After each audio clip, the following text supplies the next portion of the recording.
inocente desfile infantil o una representatividad de gente tirando palmas en la entrada triunfal de Jerusalén. Pero antes que Jesús naciese, el gran templo de Israel había sido profanado por poderes extranjeros, y cuando se produce una rebelión de ciertos judíos rebeldes, valga la redundancia, la revolución macabea, ellos toman de vuelta, recuperan por un tiempo el control del templo, y para su rededicación de ese templo usaron ramas de palma. De hecho, las palmas eran un símbolo del nacionalismo judío, y tirar o arrojar palmas en las calles de Jerusalén delante de Roma era como agitar una bandera roja delante de un toro. Yo quiero darles la idea de ubicarnos en tiempo y espacio de qué momento político Jesús estaba viviendo cuando él transita las calles de Jerusalén. Era un momento donde algunos judíos soñaban con una revuelta, soñaban con que Jesús fuera el procurador de esa revuelta terrorista, disidente del sistema. Los judíos, los contemporáneos de Jesús, esperaban un reino ahí, ahora, que alguien viniera a derrocar al César, que Jesús aplaste a Roma, restaure y recupere el templo y coloque un rey propio a Israel. Eso esperaban, que Jesús sea el nuevo rey o que ponga otro rey, pero que él sea una suerte de revolucionario. Y ya había un reino, pero era Roma, era el reino conocido de la época. Se decía que el César era divino, que tenía poderes especiales. Las monedas romanas tenían acuñada la imagen del César. La inscripción decía Divi Filius, que significa hijo de Dios. Estaba la carita del César y decía hijo de Dios. Y de hecho un israelita consagrado no llevaba nunca esa moneda encima, porque violaba el mandamiento de no tener imágenes forjadas ajenas a Dios. Así que los que estaban consagrados no podían usar esas monedas. De hecho, Herodes puso de sumo sacerdote a un colaboracionista, a alguien que colaboraba con el gobierno, y él guardaba la llave del lugar santísimo, y una vez al año el sumo sacerdote tenía que pedírsela a Roma la llave para que lo dejara pasar. O sea que Herodes trató de poner bajo llave un reino que él no podía gobernar, un reino espiritual que él no entendía, pero aún así puso su pie opresor. Como Roma era el poder político de la época, había tres formas de reaccionar ante esa crisis o ante esa conquista o ante ese gobierno de facto. Tres formas de reaccionar: o revuelta, retirada o integración. Pelearse, escaparse o integrarse al sistema. Eran las únicas tres opciones que tenían los judíos de la época. Los que se rebelaron se les llamaba celotes, eran terroristas del sistema, decidieron rebelarse, querían derrocar a los romanos por la violencia. Los que se retiraron, la Biblia no los menciona, pero los libros históricos de la época sí. Era una comunidad llamada esenios, una comunidad que se retiró a las cuevas, se escapó, y ellos trataban de heredar el reino a través de su pureza. Se guardaban puros, diciendo: si nos guardamos puros, hemos de sobrevivir a Roma. Y el tercer grupo eran los que se integraban, los saduceos, los que actuaban como colaboracionistas, los que cobraban impuestos, los que decían: si no puedes vencerlos, únete a ellos. Y Jesús se mezclaba con todos, y entre sus discípulos mezclaba a todos los grupos, porque llama a Simón el celote y le dice: quiero que integres mis filas, y llama a Mateo, un cobrador de impuestos, y los pone juntos en la misma habitación. Así que está el que colabora, el que se integró con la política del momento, y aquel que está rebelándose contra la política, juntos, por ejemplo, en el mismo discipulado. Y Jesús se metió en problemas con los tres grupos. Así que con los celotes, cierta vez viene un centurión buscando ayuda, y él dice: les aseguro que nunca en Israel hallé tanta fe. Y los celotes explotaron cuando Jesús elogió a un soldado romano. Cualquier cosa menos elogiar a un soldado romano. Y es más, el Señor dice: si alguien te obliga a llevar la carga una milla, hablando de los soldados romanos, tienes que llevársela 2. No se la lleves una como obliga la ley, sino 2. Así que la ley permitía que un civil cargara el equipaje militar por una milla, y los celotes se volvían locos con estas declaraciones de Jesús, porque ellos odiaban a Roma, pero Jesús se metía en problema diciendo estas cosas a favor de Roma, en cierta forma. Se metió en problemas con los esenios, porque los esenios se guardaban puros, y Jesús habló con prostitutas, con gentiles, ignoró las reglas de pureza. y se metió en problemas con los saduceos, los que colaboraban con el gobierno. ¿Cómo se metió en problemas? Con esta frase que les voy a contar ahora, que si no la entendemos bien, vemos a un Jesús pusilánime que no se quiso comprometer mucho. De hecho, esta frase se usa mucho para decir, bueno, tengo un pie acá y otro pie acá. Pero si no entendemos este contexto histórico que les acabo de narrar, no vamos a entender la fuerza de la respuesta de Jesús. Ahora está el tercer grupo, los saduceos. Los esenios son los que se esconden en las cuevas. Los celotes esperan agazapados atacar a Roma. Pero estos son los que están colaborando con el gobierno, diciendo, no podemos contra ellos, vamos a unirnos. Cobran impuestos, trabajan para el César. Y estos saduceos vienen con una pregunta trampa. Maestro, sabemos que eres un hombre íntegro y que enseñas el camino de Dios de acuerdo con la verdad, que no te dejas influir por nadie porque no te fijas en apariencia. Miren cómo, le diríamos en mi país, cómo le soban el lomo a Jesús. A mí cuando me dice, ay pastor, le quiero decir algo a usted que está ungido, tan lleno de Dios y parece un ángel y tan joven, parece de 30. Yo sé que me viene la atrás. Siempre. ¿O no? Lo de joven yo sé que es una verdad escritural. La cosa es que ellos vienen y le diría a mi papá, te doran la píldora, le dicen un montón de cosas bonitas. Eres un hombre íntegro, no te dejas influir por nadie, pensando que hacia Jesús de alguna forma lo van a condicionar en la respuesta. Danos tu opinión. ¿Está permitido pagar los impuestos al César o no? Allí Jesús pide una moneda, porque claro, los judíos, los rabinos no podían tener monedas acuñadas con la imagen de alguien que se endilgara a sí mismo ser un dios. Él pide la moneda y ya un tal Judas, no el Iscariote, otro, hizo una revuelta a causa de los impuestos antes de Jesús, cuando era jovencito, y Roma lo crucificó con 2.000 de sus seguidores, dejando las cruces como advertencia a los que se negaban a pagar impuestos. Si Jesús decía sí, hay que pagar los impuestos, se declaraba como un saduceo, como un colaboracionista del Estado, como un cobrador de impuestos más. Era como parte de la integración. Si decía sí, hay que pagar impuestos, entonces te define finalmente Jesús. No eres ni celote, ni esenio que te ocultas en las cuevas, eres un colaborador del gobierno de facto, del gobierno dictatorial, de la dictadura que estamos viviendo. Si decía no hay que pagar impuestos, Roma tenía una cruz disponible para él. Así que Jesús responde así. Fíjense cómo le responde a esto que dijeron, Señor, tú sabemos que eres un hombre íntegro, si se le movía la colita de cascabel. Jesús es sutil. Les dice, hipócritas. Es una palabra griega que se asocia con el teatro antiguo. Hoy suena más como insulto, pero los actores antes llevaban una máscara para mostrar el personaje que representaban, y se decía hipócrita a un mismo actor que en un acto podía ser de rey y en el segundo acto hacía de esclavo. Técnicamente, hipócrita era hacer dos papeles diferentes. De allí es que se dice hipócrita cuando alguien tiene dos caras. Hipócritas, ¿por qué me tienden trampas? Muéstrame la moneda. Ese es un detalle que les dije recién. Él no tenía esa moneda porque Jesús no creía que el César tenía derecho a que se lo adorara. Jesús no era un saduceo. Y ahí es cuando hace la declaración que iba a cambiar el mundo. Darle al César lo que es de César y a Dios lo que es de Dios. Aquí, si lo leemos así muy por arriba, por abuelo de pájaro, pensamos que es la respuesta para quedar bien. ¿No es cierto? Dada al César lo que es de César, a Dios lo que es de Dios. Es como la forma de decir, bueno, yo estoy bien con el mundo y estoy bien con Dios también, porque Jesús lo dijo y se consideró neutral. Esto no era una declaración que lo dejaba neutral.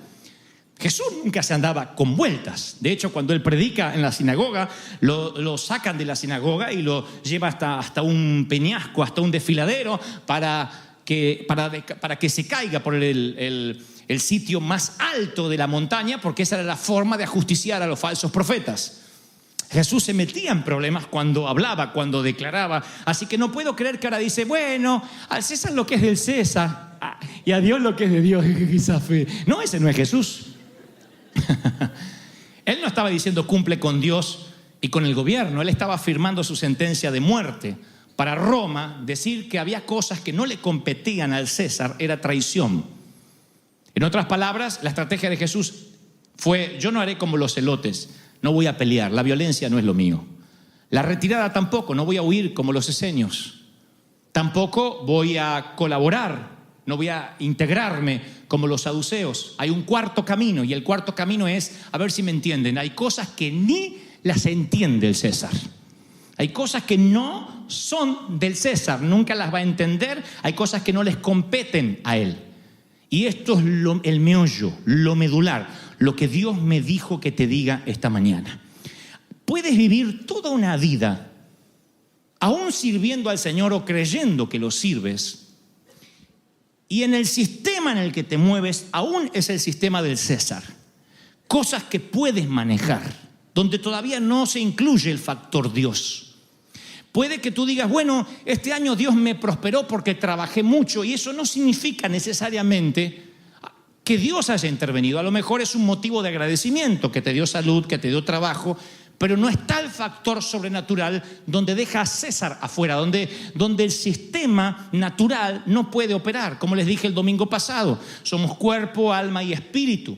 Hay cosas que solo se comprenden, se reciben en el espíritu, que sobrepasan el entendimiento. Por ejemplo, se los voy a poner así vamos bajando a la realidad y cómo esto es utilitario a nuestras vidas. Hablaré un instante sobre los llamamientos. Cada vez que Dios llama a alguien en las Escrituras, los teólogos y los eruditos encuentran un común patrón en todas las historias. Cada vez que Dios llama a alguien, está el factor Dios ahí. O sea, no van a encontrar en la Biblia algo así como Dios me llamó porque grabé un disco, con el mayor respeto que me merecen los que graban discos como nosotros. No encontrarán a alguien que diga, bueno, es obvio que Dios me llamó porque recorrí las naciones.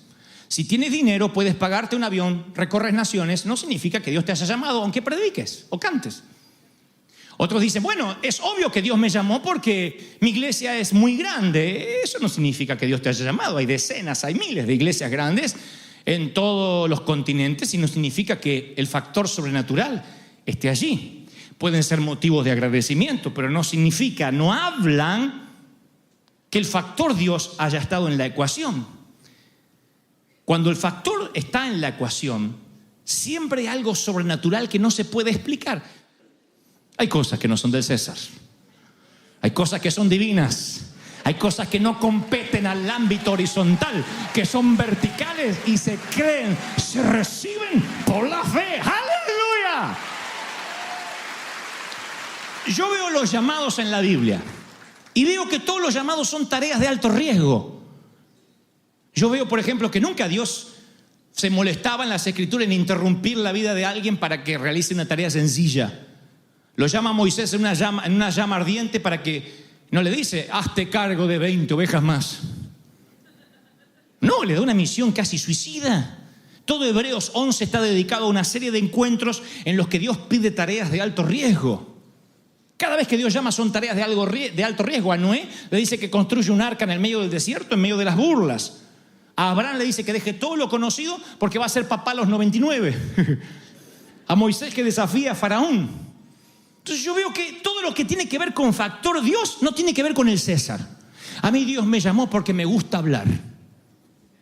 Y la tarea de alto riesgo porque a lo mejor te dejan hablar en casa y te evitas el riesgo. Mi llamado es cantar. Yo no estoy subestimando, no estoy diciendo eso, no son llamados de Dios. Lo que digo es que el llamado verdadero de Dios, que puedes corroborar que estuvo Dios ahí, no tiene que ver con lo que se maneja, con lo que se controla, con el César.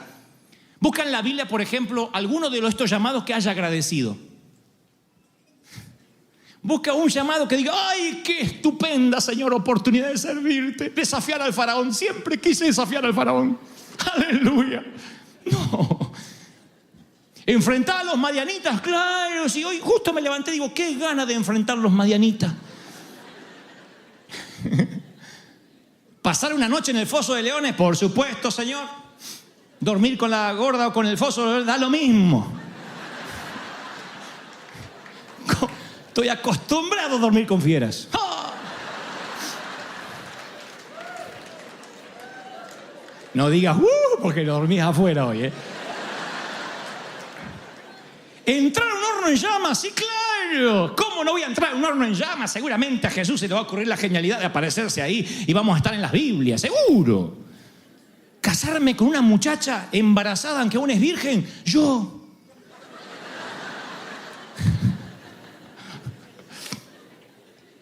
¿Cómo se lo voy a decir a mis amigos? No importa, lo principal es ser llamado. Yo quiero a la virgen embarazada, yo la quiero. Busquen un solo llamado que agradezca por el llamado. Casi siempre la respuesta es temor. Y yo escuché a gente decir, Dios nunca te va a pedir algo que te dé miedo. Dios nunca te pedirá algo por encima de tu capacidad. Conozco decenas de siervos que han tenido que lidiar con ministerios por encima de la capacidad. De allí que viene un manto que no tenías antes. ¿Con que te da los dones y la capacidad? ¿O quiénes de los pastores nos sentimos capaces antes de ser pastores? ¿Quién? Cuando yo recibo la propuesta para hacerme cargo del timón de la iglesia hispana en la Catedral de Cristal, no crean que dije, sí, yo soy el hombre. A mí me temblaron las patitas como ranita. Quiten esa imagen mental, mis piernas.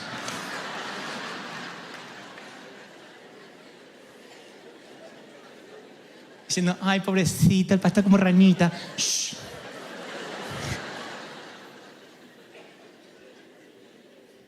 Y los que nos conocían como evangelistas decían, Dante tiene 10 sermones. Y es verdad, los evangelistas tenemos 10 sermones. O salimos con 3, 4 que son los hits del momento y salimos a recorrer. Yo predicaba Noemí, Noemí 2, Noemí 3, la venganza de Noemí, Noemí ataca de nuevo, Noemí recargada. Era rendidora y gauchita, donde yo la llevaba rendida a Noemí. Cooperaba.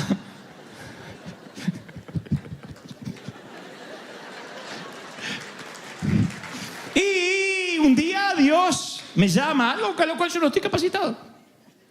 Y viene un manto con una capacidad sobrenatural. ¿Pero cuándo? Después que ponemos un pie en el agua. Después que aceptamos. No vienen las garantías a alguien. Si lo que tienes que hacer no te produce temor, y es una tarea que podrías hacer si solo le pones energía y fuerza, tiene que ver con César y no con Dios. No está mal, pero no tiene que ver con Dios necesariamente. Si lo que vas a hacer, lo podrías hacer sin la ayuda del Espíritu Santo, no es necesariamente algo que compete a Dios. Si hace rato que no tienes temor y no te enfrentas a ningún desafío, lo más probable es que hace rato estés sentado en una silla, en una mecedora, haciendo lo que sabes hacer, pero no necesitas la mano sobrenatural de Dios. Y eso, damas y caballeros, eso es patético. Lleva esta dinámica a la iglesia de Cristo y tendrás un caos. Muéstrame una iglesia que solo depende del César, de lo que pueden controlar, del sistema que manejan, de los libros que venden, y yo te mostraré una iglesia vacía, sin fuego del Espíritu Santo. Cuando el factor Dios está involucrado y no está el César, todo funciona al revés. Nosotros decimos, Señor, incrementa mis ingresos y seré más generoso. Dios dice, no, sé más generoso y yo incrementaré tus ingresos. Decimos, bueno, dame garantías de que va a salir bien, Señor, porque esto es muy fuerte el desafío. Dios dice, haz el desafío, no te daré garantías, no soy el César. Las cosas de Dios no funcionan como tú la entiendes de manera natural. Yo voy a dividir las aguas, pero tienes que empezar a caminar sobre ellas. Hay alguien que tiene que oír este mensaje esta mañana. Yo voy a dividir las aguas, pero si no caminas, la promesa de las aguas divididas no se cristalizará ante ti. Tú dices, pero Dios dijo que lo haría, pero hay algo que tienes que hacer, hombre. Hay un paso que tienes que dar. Yo he conocido parejas que se enamoran perdidamente. Ay, así, se toman de la mano y le corre un frío por la espalda. Empieza acá y termina donde termina el nombre digno de la espalda. Y sin embargo, no llegan a casarse. ¿Por qué? Porque él, sonso, no dio el paso. Estoy esperando una garantía. Yo le dije al Señor que si tengo una casa y 2 autos y un buen trabajo será la señal. Te vas a quedar soltero como una ameba. Te vas a quedar solo. O lleven esto al ministerio. Estoy esperando que me llegue una invitación internacional que me ofrezcan $5,000 y sabré que es el momento de empezar. ¡Tu abuela! ¿O no íbamos nosotros por el hot dog y la soda a predicar? Y si te daban 2 salchichas, contabas el testimonio un mes. 2 salchichas me dio. ¿Oh no? Lo que trato de decir es, debiéramos saber que las cosas de Dios tienen que ver con dar, no que me den. No con los beneficios que saco, sino con lo que yo puedo dar para el Señor. Y si pudiera dar mi vida, mi energía, mi salud, vale la pena gastarse para Dios. Con todo placer gastaré de lo mío y me gastaré a mí mismo, dijo Pablo, por amor a las almas. Gastar. Porque el sistema te dice, no, tienes que hablar de siembra, porque si no le das cosecha no te siembra. Y cuando hay que gastar, o cuando se ama no se gasta, claro. Gastas, no estás pidiendo algo a cambio. Cuando damos, cuando estamos en el mundo de lo sobrenatural, damos la vida. O no adorábamos nosotros en el Hilton, en el hangar, en el Pearson Park o donde nos tocara. O decíamos, no, acá no vamos a adorar, Señor. No podíamos hacer como los judíos en Babilonia diciendo, no, esta no es nuestra tierra, colgamos las arpas. Adoramos, a donde sea. ¿Qué tierra te tocó hoy? ¿Vivir de prestado en un garage? Adora a Dios, bendice tu almohada de piedra. Porque si no unges tu almohada de piedra, no será casa de Dios ni puerta del cielo nunca, Jacob, ni cambiarás de nombre. ¡Wow! ¿Están recibiendo esto, sí o no? Así que tienes que bendecir la tierra. Bendecir la tierra significa gracias por el lugar donde me pusiste ahora, en este momento. Aunque me toque bailar con la más fea. Aunque ame a Raquel, pero tenga que estar con Lea. Bailo con la más fea mientras que me toque, mientras que dure la música, bailemos, decía un tío mío y un sabio proverbista llamado Luis Miguel. Bailamos mientras que dure el tiempo, hasta que Dios quiera. Hacemos lo que Dios nos manda hacer. ¿O no nos moríamos por servir a Dios? ¿O no han llorado algunos de ustedes, Señor, úsame? ¿Qué nos pasa en el proceso luego? Porque a todo le buscamos una explicación. Nada de lo que yo hice, de lo que hicimos con Liliana, nada fue porque lo podíamos hacer. No se confundan. Por Dios, no traten de ver un modelo terminado. No digan, bueno, a Dante siempre las palabras le salen, él es actor, él siempre se le ocurre algo. Oh, por Dios, lo que hubiese dado por tener una filmación de los primeros días. No podía hablar 2 palabras. No podía pararme ante la gente. Yo nunca fui un loquito emprendedor, soy un hombre temeroso, bastante rutinario. Soy un hombre que siempre ha tenido temor. Fui criado en una familia con temor. La vieja dijo, fuiste un susto cuando te gestamos. ¿Me quisieron tener? No, fuiste un susto. Un método anticonceptivo que no resultó. Y así salí. Cuando sales con cara de susto a la vida, así te paras. Me hicieron bullying, le conté a los jóvenes hace 2 viernes, me hicieron bullying toda mi infancia, toda mi adolescencia. Y no estoy queriendo dar lástima. Lo que digo es, nada hubiese podido hacer sin la mano sobrenatural de Dios.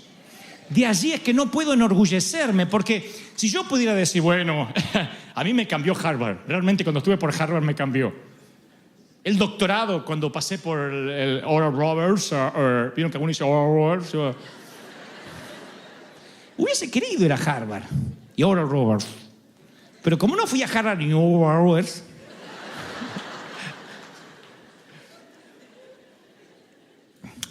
yo tengo una teoría. Mi teoría es que el Señor sabía, creo, que yo era un potencial orgulloso, que yo era un altanero, en potencia, en lo que podía hacer. Que Dios quería darme tantos regalos que si yo de alguna forma hubiese tenido acceso a esos regalos por mi crédito o por mi esfuerzo, sería el típico argentino insoportable. Sé que soy argentino e insoportable, pero no típico. Yo sería el típico argentino, eso que siempre parece que son el ombligo del mundo. Un argentino le dice a un pastor, pastor, tengo complejos de superioridad. Y el pastor dice, bueno, cuénteme desde el principio. En el principio hice los cielos y la tierra. Yo creo que no me puedo agrandar porque busco para atrás, trazo la línea de puntos y me encuentro con un muchachito tímido, lleno de problemas, acomplejado, con ciertos síndromes de aprendizaje. Y digo, no tengo crédito. Me encuentro con otro pastor que me dice, ¿dónde estudiaste? No pude. Pero terminaste por lo menos la universidad. No, ni por la vereda. Bueno, sí, pero estudio secundario no pude terminar. Y de pronto dicen, entonces, ¿en qué te preparaste? Soy autodidacta, leo mucho, oro. Y otra vez, es que hay cosas que no son del César. Hay cosas que Dios hace que no se pueden explicar.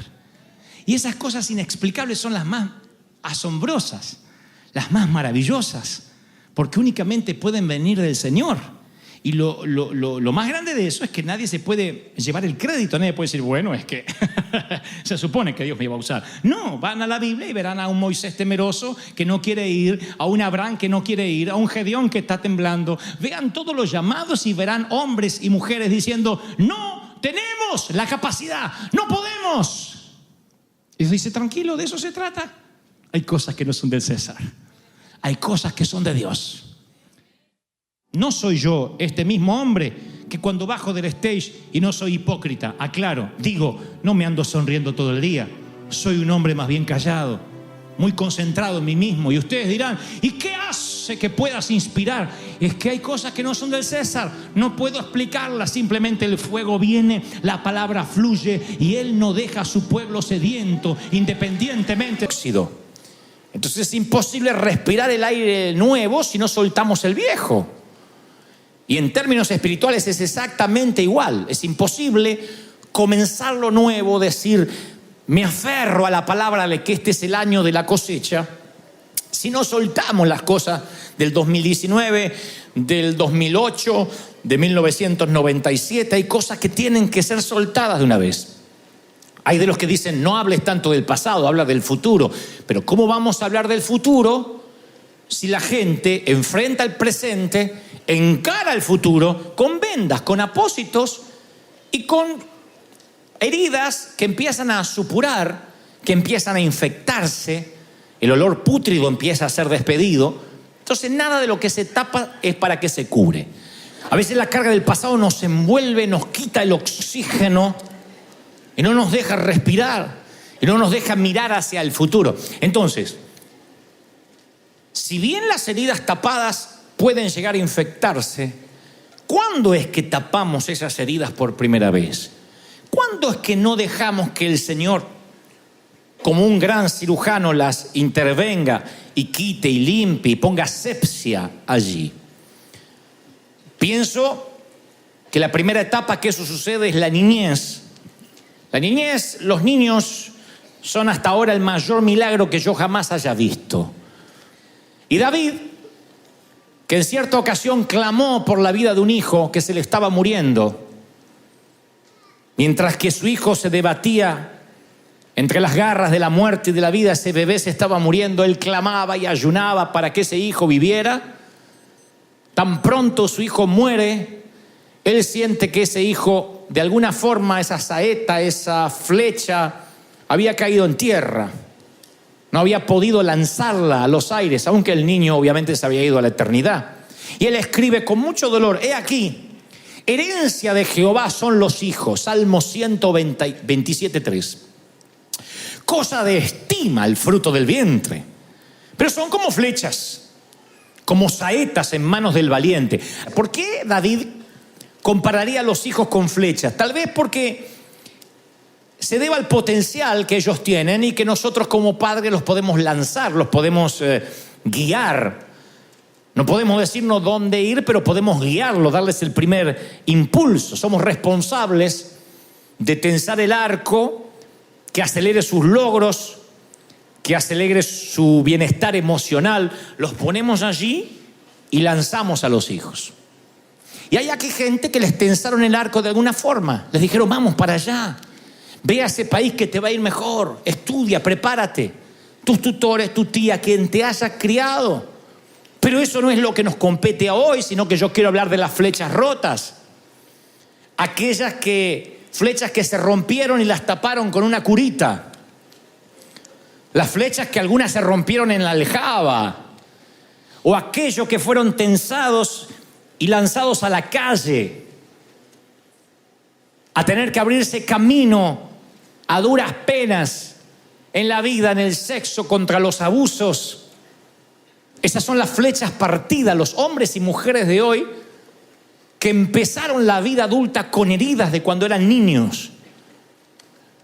Yo predico acá cada domingo y les digo, me sorprende ver la carita de algunos, porque lloran. Y no son gente relativamente nueva, algunos están aquí con nosotros hace años. Y yo los veo llorar y uno podría pensar, bueno, es muy sensible, le tocó el mensaje y todo eso es verdad, pero siempre me pregunto cuánto dolor, cuántas lágrimas todavía tienen que salir de sus ojos para erosionar tanto dolor. ¿Hasta cuándo va a drenar la herida? ¿Hasta cuándo Dios va a terminar de hacer la sanidad? ¿Será que Dios se tarda? No, Dios no se tarda. Dios puede hacer las cosas en una noche, en una hora. Lo que pasa es que nosotros nos resistimos a dejar la herida abierta. Y si no muestras la herida, no permites que haya asepsia, no permites que haya oxigenación, desinfección. Y eso se va tapando.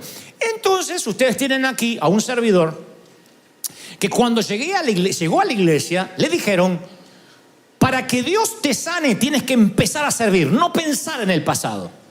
Me pareció una linda terapia. Y fuimos una generación que si teníamos problemas en el matrimonio lo ignorábamos, cuestión de servir al Señor. Si teníamos problemas con nuestros padres lo ignorábamos porque había que servir al Señor. Si bien el servicio al Señor es algo digno, nunca el servicio al Señor funciona como narcótico para adormecer lo que tienes que resolver. Porque tarde o temprano la herida se va a cobrar una víctima. Marta, afanada estás. Le dice el Señor a Marta cuando ve que la preocupación que tenía la hermana de Lázaro era que los vasos estén limpios, que el centro de mesa estuviese en su lugar, que la pizza no se le pasara. María dijo al cuerno con el centro de mesa y la pizza. ¿Cuántas veces voy a tener a Jesús en casa? Y se le tiró a los pies. Y Marta dice, esta vaga, ¿qué hace? Tirada a los pies del Señor. Sin embargo, el Señor dice que lo que hace María es lo que debería estar haciendo Marta. Marta encuentra identidad haciendo, María encuentra identidad estando. Estar con Él significa tener tiempo para orar, para meditar. Cuando los discípulos veían que se estaban hundiendo en alta mar, apelan a la compasión de Jesús. Le dicen, ¿no ves? ¿No te importa que muramos? No retan su poder, retan su compasión. Sin compasión no hay milagros. Y cuando nosotros no tenemos compasión no podemos ver a la gente rota. De hecho, hasta no permitimos que alguien entre en nuestra tormenta. Nos cerramos. No dejamos que alguien nos ayude. No queremos revolver. Tenemos temor de abrir nuestro corazón, depositar confianza y que nos vuelvan a fallar. Y entonces levantamos paredes para que no nos vuelvan a herir. Y a Jesús sí le importa. A Él le interesa meterse en tu tormenta y decir, calla, enmudece. Porque Él se compadece, Él no quiere que mueras. Y al ver las multitudes tuvo compasión y sanó a los que estaban enfermos. Mateo 14:14.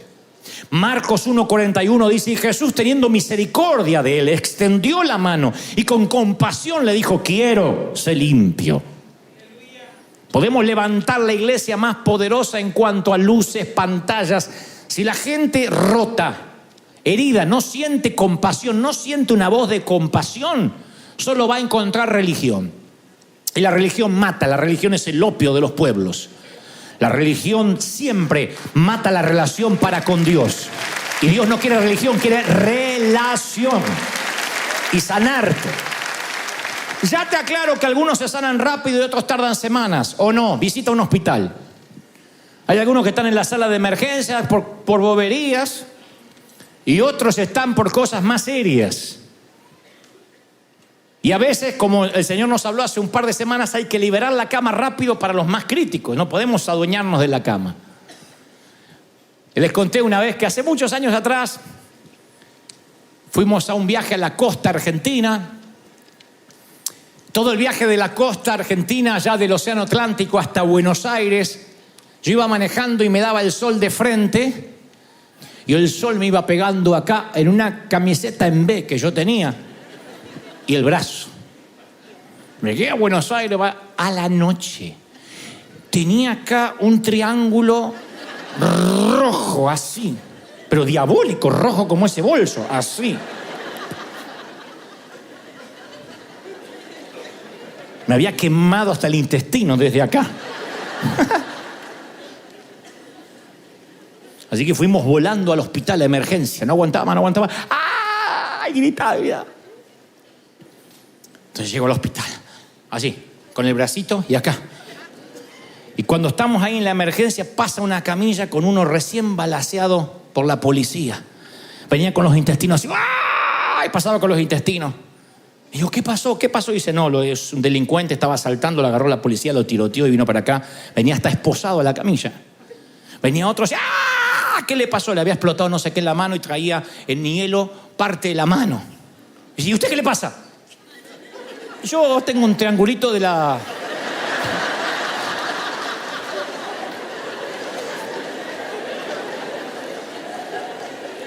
Y ahí pasó algo que no hubiese pasado acá.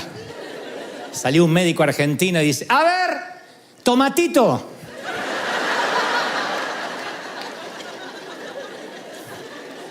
Andá, ponete una cremita en tu casa, correte, pibe. No, es que me quemo de tomatito. Y delante todo, y todos miraban el tomatito, así me dio tanta vergüenza. Lo bueno es que me puse tan colorado que combinaba con el triángulo. ¿Lo cierto? Es que a veces uno sufre y cree que es el único que está sufriendo, pero llega a un hospital y se da cuenta que hay gente que está peor. La iglesia hace eso.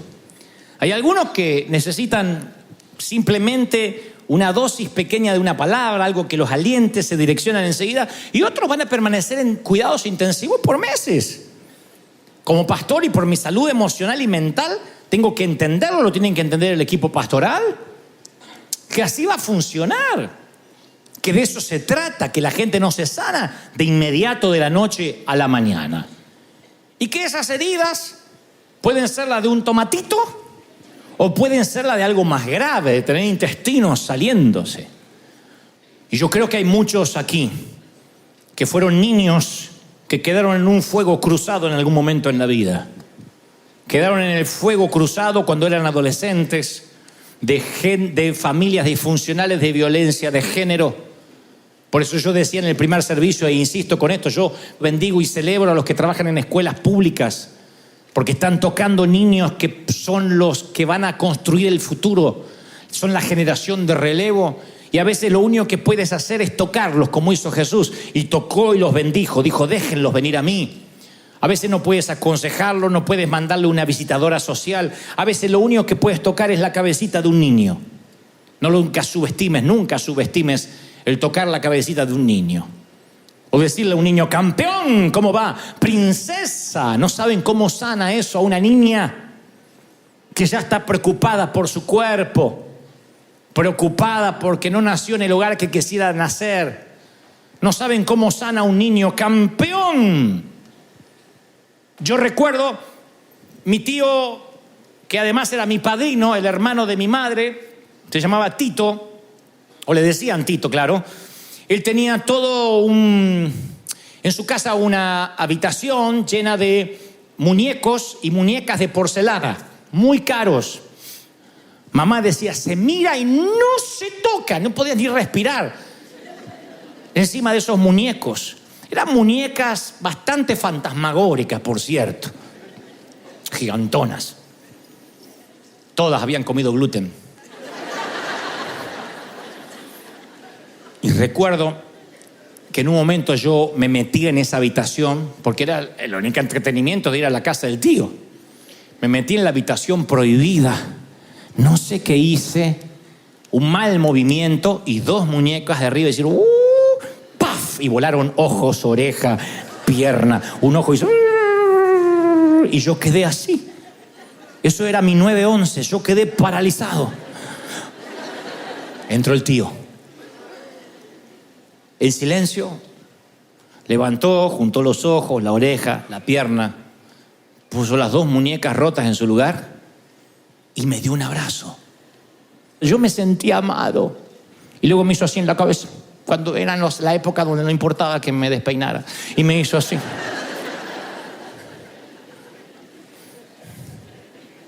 Y yo salí despeinado. Fue el día más feliz de mi vida. Mamá no supe por qué yo volví con una sonrisa así. Es que había roto 2 muñecos. Y mi tío me seguía amando. Nunca olvidé esa sensación. Por eso digo, el tocar a un niño, el bendecirlo, el decirle, hola, ¿cómo estás? Tú no sabes lo que es necesitar cariño. Yo me enamoraba de las maestras porque me decían, oh, ¿cómo va la rodilla? Y me soplaba la rodilla. Digo, algo le pasa conmigo, si no, no me estaría soplando la rodilla. Está bien, tenemos diferencia de edad. Tiene 65 y yo 6. Pero yo sentía que le importaba. Porque de alguna manera era una flecha rota. Me había quebrado en la aljaba.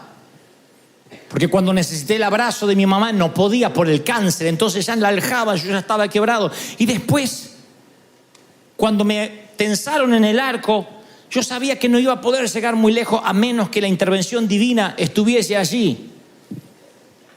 Y el Señor empezó a tratar con esas heridas. Si no, yo no estaría hoy inspirándote. No estaría hoy transmitiéndote lo que Dios me dijo que te transmita. Tú no puedes pedirle a un león herido que se ponga a saltar. Ningún animal herido va a jugar. Así tampoco le puedes pedir a una congregación que dé gritos de júbilo, que cante, que toque el shofar, que se ponga a danzar, porque si sufre es infeliz. Y las personas que sufren no tienen felicidad. Y ha llegado el momento de permitir que la gente que sufre encuentre un lugar. Y a veces no necesita consejos, pero siempre nos ponemos a aconsejar y a señalar. Y cuando uno señala y cuando uno aconseja, siempre hay alguien que está lastimado y dice, a mí de esos consejos ya me dieron un montón, no me recomienden un libro. Yo quiero que me den un abrazo, yo quiero que me amen. Mi tío no me dijo cómo comportarme con los muñecos, que no entre más, no me dio una reprimenda, me abrazó. Y te puedo asegurar que nunca más volví a romper uno de sus muñecos. Su amor me enseñó más que un castigo. Nunca más. Nunca me atreví a preguntarle qué había hecho con esos 2 muñecos tan caros. Pero yo supe que ese tipo sí me amaba. Ese tío realmente es mi padrino. Es un hombre que me ama de verdad. Y no por los regalos que me hacía para Navidad, sino porque cuando la fregué fea, me dio un abrazo. Eso es lo que River intenta hacer, darte un abrazo.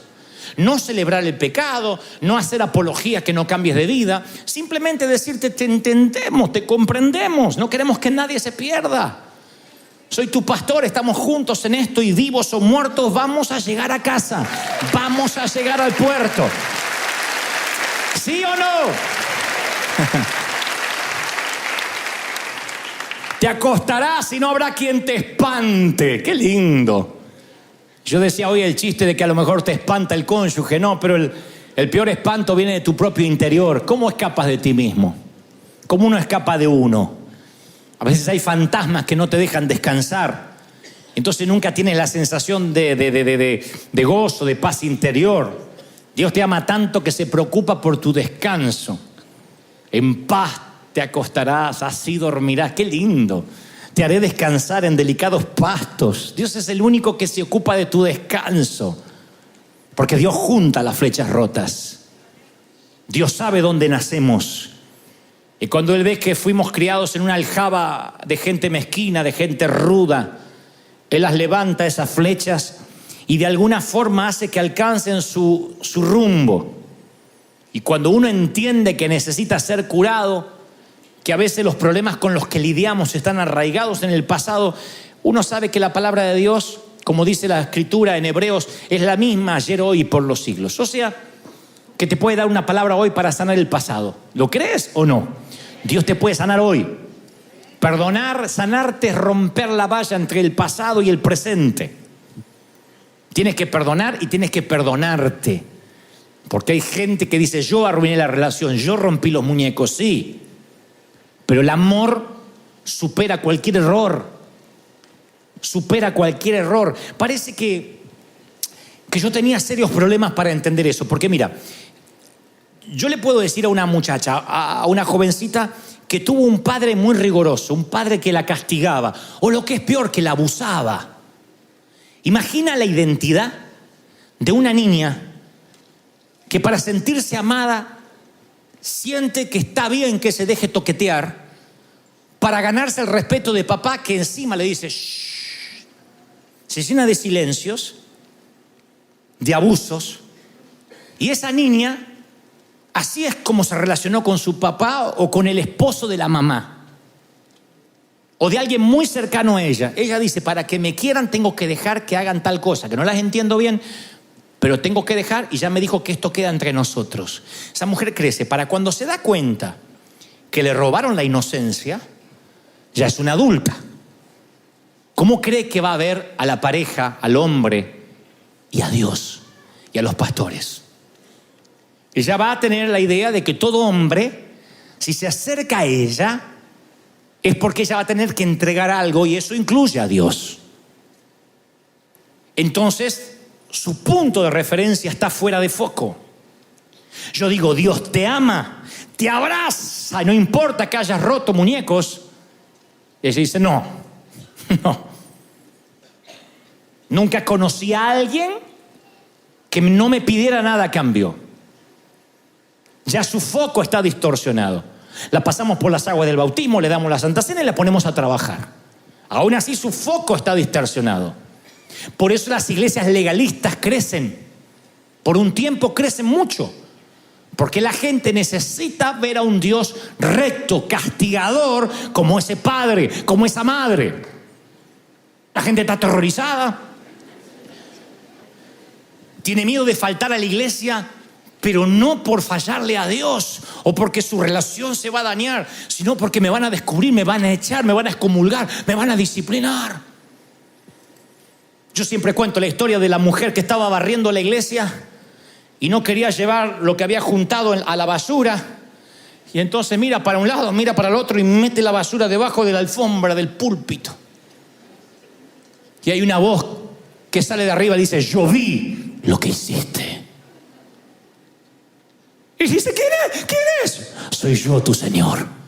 Ay, pensé que era el pastor.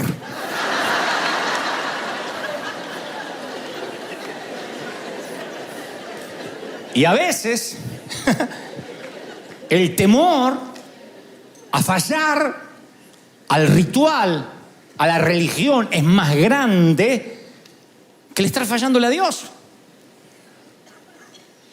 A veces no te importa fallarle al dueño de los muñecos, sino que no te descubra mamá. Entonces tu foco está cambiado. Entonces yo te digo, Dios te ama, y la muchacha dice, no, perdóneme, pero yo no creo que Dios me ama sin que me pida nada. Él tiene un estricto código ético, y es una mujer o un hombre que va a mirar a Dios desde el sufrimiento. Yo era así, no fui abusado, pero yo entendí que para ganarme la aprobación de Dios, yo tenía que hacer un poco más. El amor de Dios hacia mí estaba un poquito más allá de mi próximo diezmo, un poquito más allá de mi próximo servicio, de mi próximo mensaje, de mi próxima entrega, y era algo que nunca se terminaba. Y cuando yo creía que estaba llevando a la barda, cuando estaba llegando al estándar de que Dios me iba a amar, la barda subía más. Ahora me decían, para agradarle a Dios tienes que cumplir esto y tienes que hacer lo otro. Nunca lograba agradarle a Dios. Es que lo que Dios sabía eso. Y Él tenía que reprogramar mi mente. La Biblia dice, transformaos por medio de la renovación de la mente. Usa la palabra metamorfosis. Dios tenía que transformar mi mente. Para eso tenía que sanar mis heridas. ¿Cómo creen que lo hizo? Te diré cómo lo hizo. Había muchos profetas por Argentina pululando las iglesias, estaba muy de moda. Venían profetas invitados, esos profetas que denunciaban. Eran bravos porque decían, tú no estás orando, y a ti que estás mirando la aquella y el otro. Era una cosa. Pero a la gente le gustaba. Esos profetas que venían, dicen, no me voy a callar y voy a decir lo que Dios me pasen al altar. Y pasabas con miedo porque decía, aunque sea la última vez que me congregué, pasabas al frente. Profeta que venía, por lo menos estoy hablando de una docena. Hablaban a uno, le decían fecha, lugar al otro, y a mí me decía, hey, flaquito, Ay, cómo te ama el Señor. Te ama. El que ve de lejos esa historia dice, claro, a este le dice que lo ama porque es especial, porque es más puro. No, era el más sinvergüenza. En un campamento una vez un pastor predicó las 5 abominaciones contra Dios. Las 5 abominaciones por las cuales perderás la salvación. De las 5 ya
digital sun, we find our way, we're not undone.